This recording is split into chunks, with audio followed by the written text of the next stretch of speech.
Saat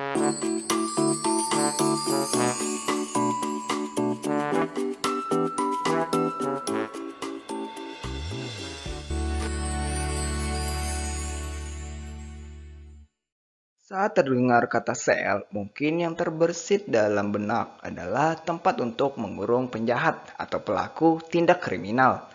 Pemahaman ini tidak seluruhnya salah, sebab sel diibaratkan sebuah kamar-kamar kecil yang tersebar di seluruh tubuh. Isi kamar tersebut berupa organel-organel sel yang selalu beraktivitas.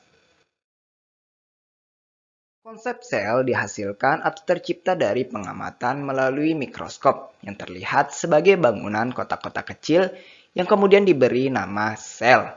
Sejarah penemuan sel tersebut mengisyaratkan bahwa manusia memulai mempelajari sel dari strukturnya atau menggunakan indera mata, bukan dari fungsinya.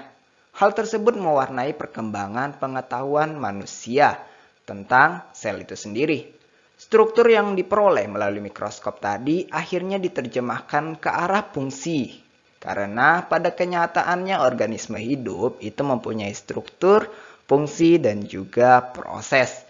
Nah, itu sekilas untuk mengingatkan kita tentang apa itu sel. Selanjutnya kita masuk pada materi inti ya sahabat Gen.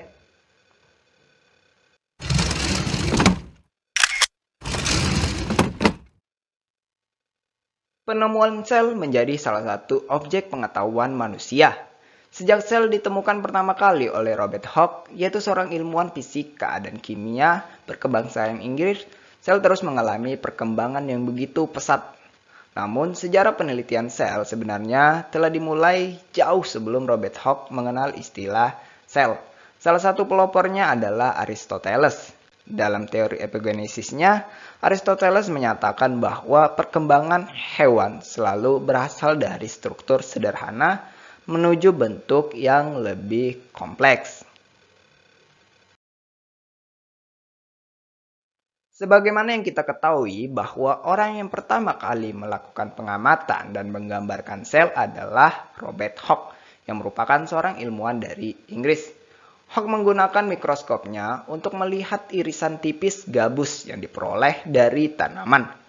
Tampak di bawah mikroskop bahwa gabus tersebut terdiri dari kotak kecil yang akhirnya diberi nama dengan sebutan sel. Namun, sel tanaman pada irisan gabus yang diamati oleh Hooke adalah sel mati, seperti yang diamati pada gambar. Pada tahun 1665, Hooke mempublikasikan gambar temuannya pada bukunya yang berjudul Micrographia. Pada tahun 1800, penemuan mikroskop telah berkembang dengan baik. Hal ini memungkinkan para ilmuwan mengamati sel tanaman dan sel hewan semakin detail. Para ilmuwan kemudian mengembangkan beberapa pemikiran atau teori tentang sel itu sendiri, sebagaimana penjelasan singkat berikut ini.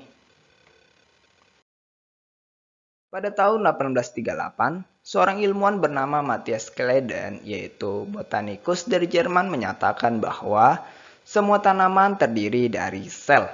Kemudian, pada tahun 1839, Theodor Schwann, yang merupakan ilmuwan yang juga berasal dari Jerman, mempublikasikan bahwa sel merupakan struktur dasar dari hewan.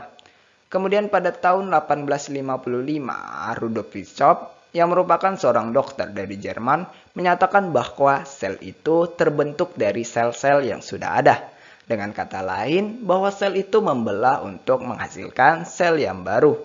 Kemudian pada pertengahan 1800, pernyataan-pernyataan tersebut disatukan menjadi teori sel. Teori tersebut didukung dengan pengamatan dan data yang berulang-ulang. Teori sel menyatakan bahwa pertama, semua kehidupan terdiri dari satu atau lebih sel. Kedua, sel merupakan struktur dasar kehidupan. Sel melakukan semua proses kehidupan. Ketiga, sel berasal dari sel hidup yang lain.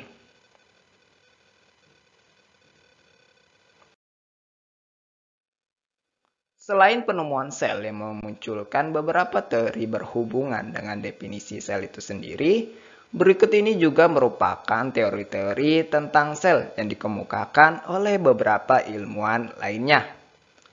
Pertama ada Max Kolbe.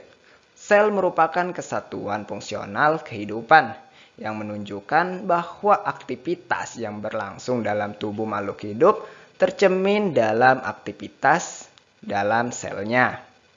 Kedua terdapat Robert Brown, mengamati struktur sel pada jaringan tanaman anggrek dan kemudian melihat benda kecil yang terapung dalam sel yang kemudian ia beri nama inti sel atau kita kenal sebagai nukleus.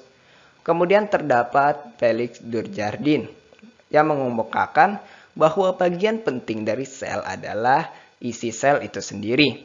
Kemudian menyimpulkan bahwa isi sel terdiri dari materi hidup. Selain itu ada Johannes Purkinje, yaitu merupakan orang yang pertama kali menyebut isi sel dengan istilah protoplasma atau zat yang pertama kali dibentuk.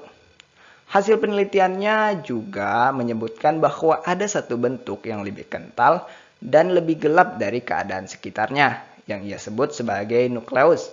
Sedang bentuk lain yang tampak lebih cair atau bersifat koloid disebut sebagai sitoplasma menurutnya. Kemudian ada Edmund B. Wilson, di mana ia menyebutkan sel merupakan kesatuan hereditas makhluk hidup. Sel sebagai kesatuan hereditas atau penurunan sifat. Artinya, sifat keturunan terdapat pada kromosom, dan kromosom terdapat di dalam inti sel. Inti sel pada sel kelamin itu adalah spermatozoa dan ovum. Selain Edmund, terdapat juga Walter Fleming dan Edward Sternberger. Mereka mengamati pembelahan sel pada reproduksi sel, sehingga memunculkan teori sel yang baru, yaitu sel merupakan kesatuan reproduksi dari makhluk hidup. Terakhir ada René Datruchet, yaitu menyebutkan sel sebagai kesatuan pertumbuhan.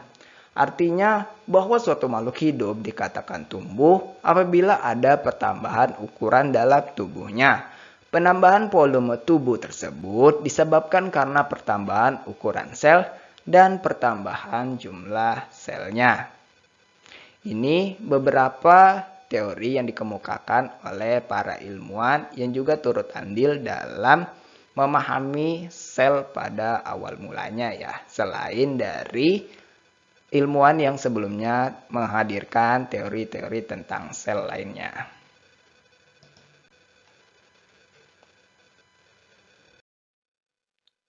Baik sahabat Gen, untuk pembahasan mengenai teori perkembangan sel cukup sampai di sini ya. Semoga menambah sedikit wawasan kita semua. Sampai jumpa pada postingan pembahasan lainnya ya. Dan tentunya di pembahasan berikutnya kita akan coba membahas mengenai soal-soal yang berhubungan dengan teori sel ataupun konsep sel itu sendiri. Jadi jangan lupa untuk memahami isi dari pembahasan ini dan kita akan coba memahami contoh-contoh soal dengan pembahasannya. Dan pesan terakhir, mohon bantuannya sahabat Gen untuk subscribe dan like agar kedepannya channel ini semakin bisa berkembang dan semakin membaik ya. Karena subscribe merupakan semangat saya untuk lebih mengembangkan channel ini lagi. Terima kasih karena telah menonton video ini dan tetap selalu semangat belajar, tetap jaga kesehatan dan sampai jumpa pada postingan berikutnya.